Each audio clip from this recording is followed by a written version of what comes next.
বহুকাল আগে এক রাজ্য ছিল। সেই রাজ্যের নাম ছিল চন্দ্রকানন।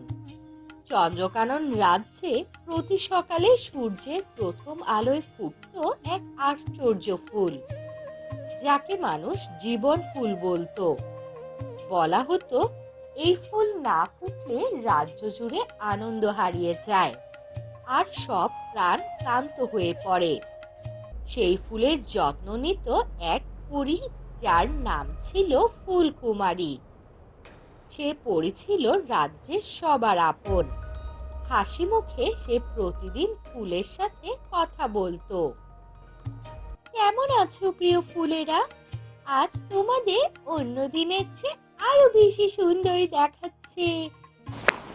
একদিন সকালে রাজপ্রাসাদ থেকে দূত দৌড়ে এলো। মহারাজ, আজ বাগানের কোনো ফুলের রং নেই, সব সাদা হয়ে গেছে। কিভাবে সম্ভব? ফুলকুমারীকে এক্ষুনি ডাকো। ফুলকুমারী এসে দেখে সব ফুল আসলেই রং হারিয়ে ফেলেছে। তাদের কোনো গন্ধও নেই, তাদের মুখে হাসিও নেই। তোমরা ভয় পেও না, আমি তোমাদের রং ফিরিয়ে দেব। ফুলকুমারী ফুলের কাছে কান পেতে শোনে ফুলেরা কাঁদছে আর বলছে, আমাদের হৃদয় শুকিয়ে গেছে, কারণ পৃথিবী এখন কৃতজ্ঞতা ভুলে গেছে। ফুলকুমারী বুঝতে পারে মানুষের মধ্যে আনন্দ আছে, কিন্তু কৃতজ্ঞতা নেই। তাই সে রওনা হয় চারদিকে কৃতজ্ঞতার রং খুঁজতে। প্রথমে সে যায় এক দরিদ্র গ্রামে। সেখানে এক বৃদ্ধা ভোর থেকে রাত পর্যন্ত অন্যের মাঠে কাজ করেও তার মুখে হাসি ফুটিয়ে রাখে। তুমি তো অনেক কষ্ট পাও, তবুও এত হাসো কেন? হাসি ছাড়া তো সকাল ফোটে না মা, আমি বেঁচে আছি, এটাই তো আমার সবচেয়ে বড় উপহার। ফুলকুমারী হাসে আর তার ডানার এক প্রান্তে হালকা গোলাপি রং জ্বলে ওঠে। তারপর সে যায় এক বনে, যেখানে সে এক আহত হরিণকে দেখতে পায়। এই আহত হরিণটি ব্যথায় শুয়ে কাতরাচ্ছিল। ফুলকুমারী তার ঘাস সারিয়ে দেয়। হরিণ তখন মাথা নিচু করে বলে, তুমি পালাওনি কেন? কারণ তুমি আমার প্রাণ বাঁচিয়েছো, তাই আমি তোমার পাশে থাকবো। হরিণের কথা শুনে ফুলকুমারীর ডানায় আবারও আলো ফুটে ওঠে। ফুলকুমারী যখন রং সংগ্রহ করছে, তখন রাজ্যের অন্ধকার জঙ্গলে ঘাপটি মেরে আছে এক ছায়াপরী, যার নাম ছিল নিশিমা। এক সময় সেও ফুলের পরী ছিল, কিন্তু ঈর্ষায় অন্ধ হয়ে নিজের রং হারিয়ে ফেলেছে সে। তুমি আমার ফুলগুলোতে রং ফিরিয়ে আনতে চাও? যদি পৃথিবী কৃতজ্ঞ হয়, তবে আমার অন্ধকার কোথায় যাবে? এই কাজ আমি তোমাকে কখনো করতে দিব না। নিশিমা মন্ত্র করে ফুলকুমারীর পথে ঝড় তোলে, কিন্তু এতে ফুলকুমারী একটুও ভয় পায় না। আমি ভয় পাই না, কারণ রং ভালো কাজের ফল, কোনো ক্ষমতার নয়। ফুলকুমারী নিজের হাত থেকে আলো ছুড়ে দেয় আকাশে। তখন চাঁদের আলো নেমে আসে আর ঝড় থেমে যায়। এসব দেখে নিশিমা চিৎকার করে ওঠে আর বলে, তুমি আমার অন্ধকার কেড়ে নিলে ফুলকুমারী। না, আমি তোমার আলো ফিরিয়ে দিয়েছি নিশিমা। নিশিমার চোখ ভরে ওঠে অশ্রুতে। তার পরা কালো পোশাক সাদা হয়ে যায় আর সে আবারও পরীতে পরিণত হয়। এসব কিছুর পর ফুলকুমারী ফিরে আসে তার নিজের রাজ্যে। সে বৃদ্ধার হাসি, হরিণের কৃতজ্ঞতা আর নিশিমার অনুশোচনা, এই তিনটি রং নিজের ডানায় মিশিয়ে নিয়ে উঠতে উঠতে সে চলে আসে ফুল বাগানে আর হাত ছড়িয়ে বলে, জাগো ফুলেরা, তোমাদের রং আমি নিয়ে এসেছি। মানুষ আর প্রাণের হৃদয় থেকে। এক মুহূর্তেই তার পুরো বাগান আবারও ঝলমল করে ওঠে। লাল, নীল, হলুদ, বেগুনি প্রতিটি ফুলেই ফুটে ওঠে জীবনের উচ্ছ্বাস। রাজা বেশ খুশি হয় এসব দেখে। রাজা আবারও ফুলকুমারীকে ডেকে বলে, তুমি রাজ্যকে নতুন জীবন দিলে পরি। আমি তোমার কাছে অনেক কৃতজ্ঞ। তারপর থেকে চন্দ্রকানন রাজ্যে প্রতি বসন্তে একদিন কৃতজ্ঞতার উৎসব পালিত হয়। সেদিন সবাই তার প্রিয় কিছু একটা ফুলকুমারীর বাগানে এনে রাখে। সবুজে ঘেরা ছোট্ট একটা গ্রাম, চারদিকে ধানের ক্ষেত, মাঝে মাঝে তাল গাছ, নদীর পাড়ে কাশফুল দুলছে। সেই গ্রামেই থাকতো এক গরিব চাষি আব্দুল আর তার স্ত্রী হালিমা। সকালের আলো ফোটার আগে থেকেই আব্দুলের ক্ষেতের কাজে নামতে হতো। সারাদিন ঘাম ঝরিয়ে সে কাজ করত, তবুও ভাগ্য তার সহায় হতো না। সেদিন বিকেল বেলায় ক্লান্ত শরীরে আব্দুল মাঠ থেকে ফিরছিল। তার হাতে ছিল বাঁশের ডালি, তাতে মাত্র কয়েক আটি ধান।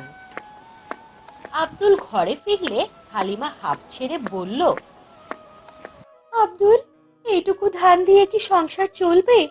সারাটা বছর পরিশ্রম করে এমন ফল?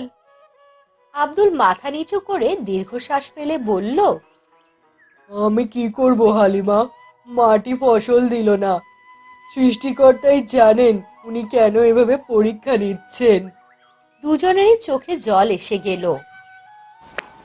এরপর আরেক দিন ধান নিয়ে বাড়ি ফেরার পথে রোদে জ্বলছিল মাটি। আব্দুল হাঁটছে ধীরে ধীরে। হঠাৎ পথের ধারে তার চোখে পড়ল এক রোগা হাড় সর্বস্ব ষাঁড়। সেই ষাঁড়টি দুঃখ ভরা চোখ নিয়ে দাঁড়িয়েছিল। আরে, এই ষাঁড়টির তো খুব খারাপ অবস্থা। দেখে তো মনে হচ্ছে বেশ অনেক দিনের অভুক্ত। আব্দুল ষাঁড়টিকে দেখে থেমে গেল। মনে মনে যুদ্ধ শুরু হলো তার। এইটুকুই আমার সংসারের ভরসা। যদি এইটুকু ষাঁড়কে দিয়ে দেই তবে আমরা খালি পেটে থাকবো, কিন্তু এর কষ্টও তো আমি দেখতে পারছি না। আব্দুল আর কিছু না ভেবে সেই ডালির ধানগুলো ষাঁড়ের সামনে রেখে দিল। নাও ভাই, তুমিই খাও, আমি খালি হাতে বাড়ি ফিরি। ষাঁড় ক্ষুধার্ত প্রাণের মতো ধান খেতে লাগলো। আব্দুল শূন্য হাতে হাঁটতে লাগলো। অল্প কিছু দূর যেতেই রাস্তার ধারে এক বৃদ্ধকে দেখা গেল। সে ঠোঁট শুকনো, দম বন্ধ হয়ে প্রায় মারাই যাচ্ছিল।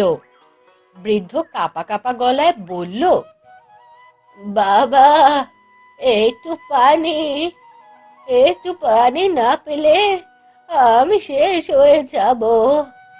আমাকে একটু পানি দাও বাবা। আব্দুল থেমে গেল। তার কলসিতে ছিল শেষ ফোঁটা পানি। সে নিজের মনে বলল, এই ফোঁটা যদি দিই আমি নিজে তৃষ্ণায় কষ্ট পাবো, কিন্তু মানুষটাকে তো আমি মরতে দিতে পারি না। যাই, বৃদ্ধকে এই পানিটুকু দিয়ে দেই। সে কলসির পানি বৃদ্ধের ঠোঁটে ঢেলে দিল। বৃদ্ধ তা পান করতেই শরীরে প্রাণ ফিরে এলো। হঠাৎ আশ্চর্য রকম ভাবে বৃদ্ধের চেহারা পাল্টাতে শুরু করলো। সাদা দাড়ি চুল বাতাসে মিলিয়ে গেল। শরীর থেকে আলো ঝলমল করতে লাগলো। আব্দুল অবাক হয়ে দেখলো তার সামনে দাঁড়িয়ে আছে এক অপূর্ব সুন্দর পরী। পরী মৃদু হেসে বলল, আব্দুল, তুমি প্রাণের ক্ষুধা মেটালে, মানুষের জীবন বাঁচালে। তোমার দয়ার জন্য আমি তোমাকে আশীর্বাদ দিচ্ছি। আব্দুল ভয়ে কেঁপে উঠল। সে ভয় পাওয়া গলায় বলতে থাকলো, আপনি কে? আপনি কোথা থেকে এলেন? পরী উত্তর দিল, আমি আকাশলোকের পরী।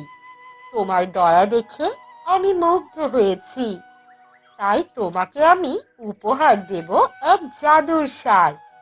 এই সার তোমার সংসারে সুখ আর সমৃদ্ধি বয়ে আনবে। আকাশ থেকে একরাশ আলো নেমে এলো। তার মধ্যে দাঁড়িয়ে গেল এক শক্তিশালী দীপ্তিময় ষাঁড়। তার কপালে ছিল সোনার দাগ এবং চোখ জ্বলজ্বল করে জ্বলছিল। আপনাকে অনেক অনেক ধন্যবাদ পরি। আপনি আমার অনেক বড় উপকার করেছেন। আপনার এই উপকারের কথা আমি কখনো ভুলবো না। আব্দুল ষাঁড়টাকে বাড়ি নিয়ে এলো।